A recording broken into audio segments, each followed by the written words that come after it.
नमस्कार, स्वागत है आप सभी का डीडी न्यूज के इस खास बुलेटिन एक्सप्रेस 100 पे, जहां हम आपके लिए लेकर आते हैं राजनीति, मनोरंजन, देश, दुनिया, खेल और व्यापार जगत की सभी बड़ी खबरों को एक्सप्रेस यानी फटाफट अंदाज में। मैं हूं शहला निगार। आइए खबरों को अब देखते हैं तेज रफ्तार के साथ। केंद्रीय जल शक्ति मंत्रालय आज से भोपाल में राज्य मंत्रियों के पहले अखिल भारतीय जल सम्मेलन का कर रहा है आयोजन। 2 दिवसीय सम्मेलन का शीर्षक है वर्ष 2047 के लिए जल दृष्टिकोण। प्रधानमंत्री नरेंद्र मोदी वीडियो संदेश के जरिए भोपाल में आयोजित होने वाले राज्य मंत्रियों के पहले अखिल भारतीय जल सम्मेलन में अपने विचार करेंगे साझा। केंद्रीय गृह एवं सहकारिता मंत्री अमित शाह आज त्रिपुरा के दौरे पर रहेंगे। अमित शाह आज सबसे पहले धामनगर में राज्य भाजपा की जन विश्वास यात्रा को हरी झंडी दिखाएंगे और एक जनसभा को भी करेंगे संबोधित। केंद्रीय गृह एवं सहकारिता मंत्री अमित शाह सबरूम में जन विश्वास यात्रा को झंडी दिखाकर करेंगे रवाना और सबरूम में ही दोपहर जनसभा को संबोधित करेंगे। रक्षा मंत्री राजनाथ सिंह आज से अंडमान और निकोबार द्वीप समूह की 2 दिवसीय यात्रा पर रहेंगे। रक्षा मंत्री अंडमान और निकोबार कमान मुख्यालय का दौरा करने के साथ ही सैनिकों के साथ करेंगे बातचीत। भाजपा के राष्ट्रीय अध्यक्ष जेपी नड्डा आज से कर्नाटक के 2 दिवसीय दौरे पर। नड्डा तुमकुरू और चित्रदुर्ग जिलों में प्रमुख मठों का भी दौरा करेंगे और साथ साथ पार्टी नेताओं और कार्यकर्ताओं के साथ बैठक भी करेंगे। महाराष्ट्र में शिवसेना पर कब्जे की लड़ाई जारी है। निर्वाचन आयोग आज उद्धव ठाकरे और महाराष्ट्र के मुख्यमंत्री एकनाथ शिंदे के नेतृत्व वाली शिवसेना के दोनों गुटों की दलीलें सुनेगा। केंद्रीय मत्स्य पालन, पशुपालन और डेयरी मंत्री पुरुषोत्तम रूपाला आज तिरुवनंतपुरम में 29 सचल पशु चिकित्सा इकाइयों MVU और केंद्रीकृत कॉल सेंटर का शुभारंभ करेंगे। केरल के पशुपालक किसानों को इसका फायदा मिलेगा। केंद्रीय विज्ञान और प्रौद्योगिकी एवं पृथ्वी विज्ञान राज्य मंत्री डॉक्टर जितेंद्र सिंह NABI मोहाली में राष्ट्रीय जीनोम संपादन और प्रशिक्षण केंद्र NGETC और खाद्य और पोषण सुरक्षा पर अंतर्राष्ट्रीय सम्मेलन 2023 का करेंगे उद्घाटन। केंद्रीय सड़क परिवहन और राजमार्ग मंत्री नितिन गडकरी आज बेंगलुरु मैसूर राष्ट्रीय राजमार्ग और बेंगलुरु चेन्नई एक्सप्रेसवे का निरीक्षण करेंगे। 8,453 करोड़ रुपए की लागत से बना 10 लेन का बेंगलुरु मैसूर एक्सप्रेसवे पूर्ण होने के अंतिम चरण में है। प्रधानमंत्री नरेंद्र मोदी 6 और 7 जनवरी को दिल्ली में मुख्य सचिवों के दूसरे राष्ट्रीय सम्मेलन की अध्यक्षता करेंगे। इस वर्ष होने वाला 3 दिवसीय सम्मेलन राज्यों के साथ साझेदारी में तेज और सतत आर्थिक विकास हासिल करने पर केंद्रित होगा। प्रधानमंत्री के परीक्षा पे चर्चा कार्यक्रम के लिए छात्रों, शिक्षकों और अभिभावकों में देखा जा रहा है जबरदस्त उत्साह। आगामी 27 जनवरी को होने वाले इस संवाद कार्यक्रम के लिए करीब अब तक लाखों छात्रों, शिक्षकों और अभिभावकों ने कराया पंजीकरण। भारत और फ्रांस आज नई दिल्ली में 36वीं सामरिक वार्ता करेंगे। इस वार्ता में राष्ट्रीय सुरक्षा सलाहकार अजीत डोभाल प्रतिनिधिमंडल का नेतृत्व करेंगे, जबकि फ्रांसीसी प्रतिनिधिमंडल का नेतृत्व फ्रांसीसी राष्ट्रपति के राजनयिक सलाहकार इमैनुअल बोने करेंगे। केंद्र सरकार ने पिछले वर्ष दिसंबर में बेरोजगारी की ऊंची दर से जुड़ी खबरों का खंडन किया है। श्रम और रोजगार मंत्रालय ने कहा है कि ये खबरें निजी कंपनी के सर्वेक्षण पर आधारित हैं। श्रम और रोजगार मंत्रालय ने कहा है कि इस सर्वेक्षण की प्रणाली ना तो वैज्ञानिक है और ना ही अंतर्राष्ट्रीय स्वीकृत मानकों के अनुरूप है। सरकार ने कहा है कि रोजगार के आंकड़ों के अनुसार रोजगार बाजार न केवल कोविड महामारी के झटके से उभर गया है, बल्कि कोविड पूर्व स्तर से आगे बढ़ गया है। वायु प्रदूषण के स्तर में थोड़ी कमी होने से दिल्ली NCR में निर्माण कार्यों पर लगाई गई रोक हटा ली गई है। केंद्रीय वायु गुणवत्ता आयोग की चरणबद्ध कार्रवाई कार्य योजना ग्रैप समिति ने बुधवार को हुई बैठक में ये फैसला लिया। उत्तर प्रदेश के मुख्यमंत्री योगी आदित्यनाथ ने महाराष्ट्र के राज्यपाल भगत सिंह कोश्यारी से राजभवन मुंबई में मुलाकात की। इस दौरान महाराष्ट्र के मुख्यमंत्री एकनाथ शिंदे और उप मुख्यमंत्री देवेंद्र फडणवीस भी मौजूद रहे। उत्तर प्रदेश के मुख्यमंत्री Yogi Adityanath global investors summit 2023 से पहले मुंबई में पहले घरेलू रोड शो के दौरान इंडिया इंक के शीर्ष नामों के साथ बातचीत करेंगे। मध्य प्रदेश सरकार ने मुख्यमंत्री आवासीय भू अधिकार योजना का किया शुभारंभ। टीकमगढ़ जिले से मुख्यमंत्री शिवराज सिंह चौहान ने शुभारंभ किया। कार्यक्रम में मुख्यमंत्री ने 10,918 हितग्राहियों को 129.37 करोड़ मूल्य के आवासीय भूखंडों का वितरण किया। योजना का शुभारंभ करने के बाद अपने संबोधन में मुख्यमंत्री शिवराज सिंह चौहान ने कहा कि मध्य प्रदेश में कोई गरीब बिना जमीन के नहीं रहेगा। मुख्यमंत्री शिवराज सिंह चौहान ने भोपाल में 28वें IES Digiana enterprise cricket tournament का उद्घाटन किया। उन्होंने कहा कि खेल हमारे जीवन का अभिन्न अंग है और इस बार मध्य प्रदेश में खेलो इंडिया होने वाले हैं। मध्य प्रदेश के मुख्यमंत्री शिवराज सिंह चौहान ने कल भोपाल में निजी अस्पताल का उद्घाटन किया।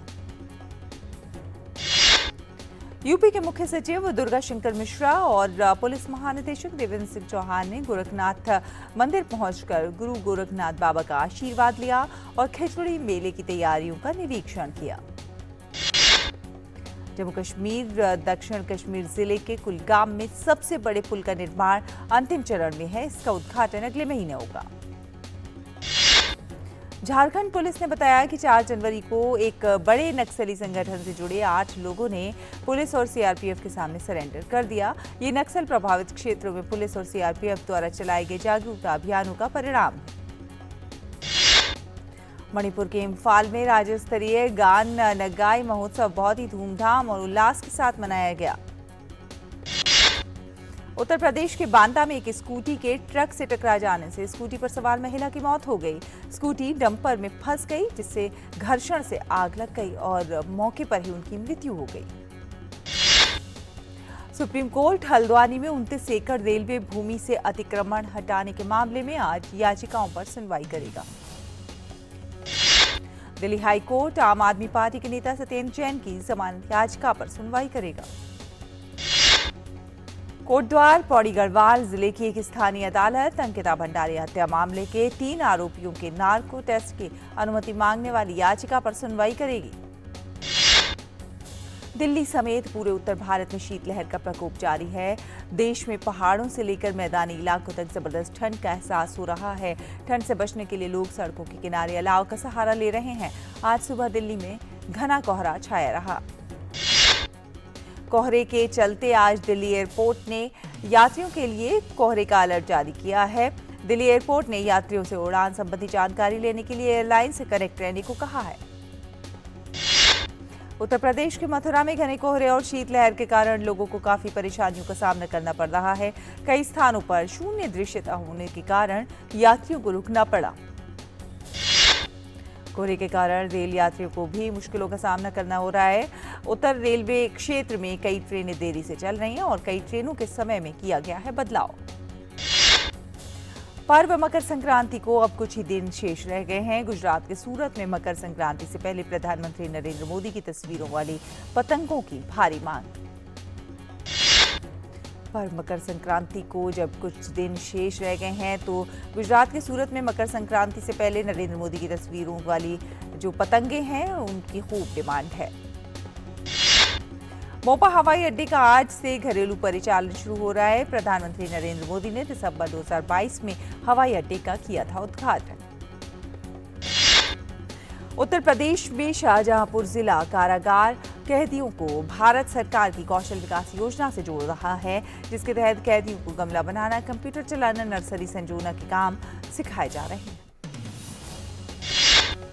गणतंत्र दिवस को लेकर देश भर में जोर शोर से तैयारियां चल रही हैं। इसी कड़ी में आज नई दिल्ली में गणतंत्र दिवस समारोह से पहले परेड के लिए पूर्वाभ्यास किया गया। मणिपुर के इम्फाल में राज्य स्तरीय गान नगाई महोत्सव बहुत ही धूमधाम और उल्लास के साथ मनाया गया। गान नगाई त्योहार मणिपुर के प्रमुख त्योहारों में से एक है। देश के ऐतिहासिक सांस्कृतिक स्थल वाराणसी में चिड़ियाघर प्रशासन ने पक्षियों और जानवरों को ठंड से बचाने के लिए खास इंतजाम किए हैं। चिड़ियाघर में जानवरों और पक्षियों को गर्म तासीर वाला भोजन का सेवन कराया जा रहा है। साथ ही साथ उनके लिए नेट और पुआल की व्यवस्था भी की गई है। मध्य प्रदेश के जबलपुर और भोपाल में सर्दी का सितम जारी है। कोहरे और शीतलहर के कारण आम जनजीवन प्रभावित हुआ है। लोग शीतलहर से बचने के लिए विभिन्न तरीके अपना रहे हैं। प्रधानमंत्री नरेंद्र मोदी की अध्यक्षता में केंद्रीय मंत्रिमंडल ने राष्ट्रीय ग्रीन हाइड्रोजन मिशन को मंजूरी दी है। इस मिशन से ग्रीन हाइड्रोजन की मांग, उत्पादन, उपयोग और निर्यात की सुविधा प्राप्त होगी। मिशन से विभिन्न प्रकार के लाभ प्राप्त होंगे, जैसे ग्रीन हाइड्रोजन और इसके सहायक उत्पादों के लिए निर्यात के अवसरों का सृजन, औद्योगिक आवागमन और ऊर्जा क्षेत्रों में कार्बन उत्सर्जन में कमी होगी। आर्थिक मामलों की मंत्रिमंडलीय समिति ने प्रसार भारती यानी कि ऑल इंडिया रेडियो और दूरदर्शन के बुनियादी ढांचे के विकास के लिए 2,539 करोड़ रुपए की लागत वाली केंद्रीय क्षेत्र की योजना the broadcasting infrastructure and network development को स्वीकृति दी है। मंत्रालय की the broadcasting infrastructure and network development योजना प्रसार भारती को संगठन के बुनियादी ढांचे, कंटेंट के सृजन और सिविल वर्कर में प्रसारण के विस्तार और उन्नयन से संबंधित व्यय हेतु वित्तीय सहायता प्रदान करने के लिए है। आर्थिक मामलों की मंत्रिमंडलीय समिति ने SJVN लिमिटेड द्वारा हिमाचल प्रदेश में 382 मेगावाट सुन्नी बांध जल विद्युत परियोजना को स्वीकृति दी है। केंद्रीय मंत्रिमंडल ने पूर्व रक्षा मंत्री एवं 4 बार के गोवा के मुख्यमंत्री रहे दिवंगत मनोहर पर्रिकर को श्रद्धांजलि के रूप में greenfield international airport Mopa Goa का नामकरण मनोहर इंटरनेशनल एयरपोर्ट मोपा गोवा के रूप में करने को कार्योत्तर मंजूरी दी है। एनटीपीसी की नवीकरणीय ऊर्जा इकाई एनटीपीसी ग्रीन एनर्जी लिमिटेड ने हरित ऊर्जा आधारित बिजली परियोजनाओं के विकास के लिए हिंदुस्तान पेट्रोलियम कॉर्पोरेशन लिमिटेड के साथ समझौता किया है। केंद्रीय मंत्री धर्मेंद्र प्रधान ने सभी मंत्रालयों की कौशल विकास योजना और कौशल विकास के प्रयासों के बीच बेहतर तालमेल का आह्वान किया। रुकेंगे एक छोटे से ब्रेक के लिए, जल्द हाजिर होंगे। आप देखते रहिए डीटी न्यूज। हाय मॉम, फिर से शॉपिंग? बाबूजी, आपने इसे बिगाड़ के रखा। लिमिट में करो तो कुछ बुरा नहीं होता है। बिना लिमिट शॉपिंग करेगी आपके कार्ड पे ऐड ऑन जो है। मैंने तो कार्ड पे लिमिट सेट कर दिया। अच्छा, इसके फायदे ये हैं कि रिस्क कम हो जाता है और अगर फ्रॉड भी हुआ तो तुरंत बैंक को बोल दीजिए, नुकसान कम। दादू, नेक्स्ट टाइम ये pink dress. You are the limit. Limit तो सेट है। आरबीआई कहता है जानकार बनिए, सतर्क रहिए। स्वागत है ब्रेक के बाद। रुक करते हैं कुछ अन्य खबरों का। खुदरा श्रृंखला डी मार्ट का परिचालन करने वाली एवेन्यू सुपरमार्ट्स लिमिटेड की एकल परिचालन आय चालू वित्त वर्ष के दिसंबर में समाप्त तीसरी तिमाही में 24.7% बढ़कर 11,304.58 करोड़ रुपए हो गई है। दिल्ली उच्च न्यायालय ने कहा है कि कपड़े के लिए ट्रेडमार्क के रूप में स्विस मिलिट्री का पंजीकरण नहीं कराया जा सकता है।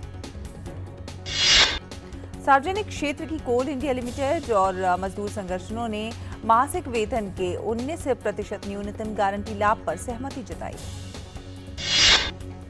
कर्नाटक उच्च न्यायालय ने परिवहन विभाग की अधिसूचना पर रोक लगा दी है। इस अधिसूचना में ऑनलाइन तिपहिया बुकिंग सुविधा देने वाली कंपनियों की तरफ से लिए जाने वाले सेवा शुल्क पर 5% की सीमा लगाई गई थी। आंध्र प्रदेश की सरकार ने तंबाकू किसानों को ब्याज मुक्त कर्ज देने के लिए 28.11 करोड़ रुपए की मंजूरी दी। डीएमआरसी ने दिल्ली हाई कोर्ट को बताया कि दिल्ली सरकार रिलायंस इंफ्रास्ट्रक्चर्स की Delhi airport metro express private limited को आर्बिट्रेशन अवार्ड के बकाये के भुगतान के योगदान के लिए इच्छुक नहीं है। खाद्य मंत्रालय के आंकड़ों से ये जानकारी मिली है कि चालू खरीफ विपणन सत्र 2022-23 में अब तक केंद्रीय पूल के लिए सरकार की धान खरीद 9.58% बढ़कर 541.90 लाख टन हो गई है। एयर इंडिया ने एक महिला से दुर्व्यवहार करने वाले एक यात्री को 1 महीने के लिए बैन कर दिया है। एयर इंडिया की फ्लाइट के बिजनेस क्लास में यात्रा कर रहे एक यात्री ने नशे की हालत में 71 वर्षीय महिला सहयात्री से दुर्व्यवहार किया। राष्ट्रीय कंपनी कानून अपीलीय न्यायाधिकरण ने गूगल को भारतीय प्रतिस्पर्धा आयोग द्वारा लगाए गए 1,337.76 करोड़ रुपए के जुर्माने का 10% हिस्सा जमा करने का निर्देश दिया। ब्रिटेन के प्रधानमंत्री ऋषि सुनक ने देश की अत्यंत गंभीर समस्याओं के समाधान का वादा किया है। इसमें मुद्रास्फीति घटाने से लेकर अवैध प्रवासन के मामलों में कमी लाना भी शामिल है। सुनक ने पूर्वी लंदन में बुधवार को एक भाषण में कहा कि उनकी सरकार लोगों के बच्चों और उनकी आगामी पीढ़ी के बेहतर भविष्य का निर्माण करेगी। उन्होंने देश की बेहतरी के 5 वादे किए, जिसमें मुद्रास्फीति घटाकर आधे पर लाना, आर्थिक विकास, ऋण का बोझ कम करना, राष्ट्रीय स्वास्थ्य सेवा प्रतीक्षा सूची में कटौती और फ्रांस से समुद्री मार्ग से अवैध प्रवासियों को लाने वाली छोटी नौकाओं पर रोक लगाना शामिल है। रूसी मिसाइल हमलों ने पूर्वी यूक्रेन के ब्रुजकिवका में एक आइस स्केटिंग रिंक को नष्ट कर दिया है। हमलों के बाद स्केटिंग रिंक की छत उजड़ गई, पाइप फट गए हैं और बैठने की जगहों को भी काफी नुकसान हुआ। लगातार रूसी हमलों से नष्ट हो चुके ब्रुजकिवका शहर में स्केटिंग रिंक आखिरी आकर्षण का केंद्र बचा था, जिसके तबाह हो जाने से अब स्थानीय लोगों में निराशा है। विश्व स्वास्थ्य संगठन के प्रमुख टेड्रोस अधनॉम घेब्रेयेसस ने चीन से अस्पताल में भर्ती मरीजों की और मौतों से जुड़े विश्वसनीय डेटा को साझा करने के लिए कहा है। उन्होंने चीन के हालात को लेकर भी चिंता व्यक्त की है। विश्व स्वास्थ्य संगठन ने यह भी कहा कि चीन की ओर से जारी किए गए डेटा से पता चलता है कि ओमिक्रॉन के उपस्वरूप BA.5.2 और BF.7 से ही लोग संक्रमित हो रहे हैं और ये 97.5% मामलों के लिए जिम्मेदार है। अमेरिकी राष्ट्रपति जो बाइडेन ने चीन में कोरोना के हालत को लेकर बुधवार को कहा कि वो इस बात से चिंतित हैं कि चीन कोविड महामारी से कैसे मुकाबला कर रहा है। इस दौरान बाइडेन ने अपनी अमेरिका मैक्सिको सीमा यात्रा की योजना के बारे में भी बताया। बाइडेन 9 जनवरी को 2 दिवसीय यात्रा के लिए मैक्सिको सिटी के लिए रवाना यात्रा करने वाले हैं, जहां पर वो मैक्सिको के राष्ट्रपति एंड्रेस मैनुअल लोपेज ओब्रेडोर और कनाडा के प्रधानमंत्री जस्टिन ट्रूडो से मुलाकात करेंगे। बाइडेन ने यह भी बताया कि उन्होंने रिपब्लिकन सीनेटर मिच मैककोनेल के साथ यूक्रेन के संबंध में बात की है। उन्होंने कहा है कि यूक्रेन की मदद के लिए ब्रैडली फाइटिंग वाहन भेजने पर विचार किया जा रहा है। ईरान ने ऑस्कर पुरस्कार से सम्मानित फिल्म की प्रख्यात अभिनेत्री ताने अली दोस्ती को करीब 3 सप्ताह के बाद रिहा कर दिया। तेहरान की बदनाम एविन कारागार से बुधवार को रिहा होने के बाद अली दोस्ती फूल लिए हुए अपने दोस्तों से घिरी हुई दिखाई दी। पूर्व राष्ट्रपति पेड्रो कास्टिलो को अपदस्थ करने के विरोध में पेरू में विरोध प्रदर्शन फिर से शुरू हो गए हैं। देश के प्रधानमंत्री अल्बर्टो ओटारोला ने संवाददाताओं से कहा है कि समग्र स्थिति सामान्य है। ओटारोला ने प्रदर्शनकारियों से पेरुवासियों के जीवन और अखंडता का सम्मान करने को कहा।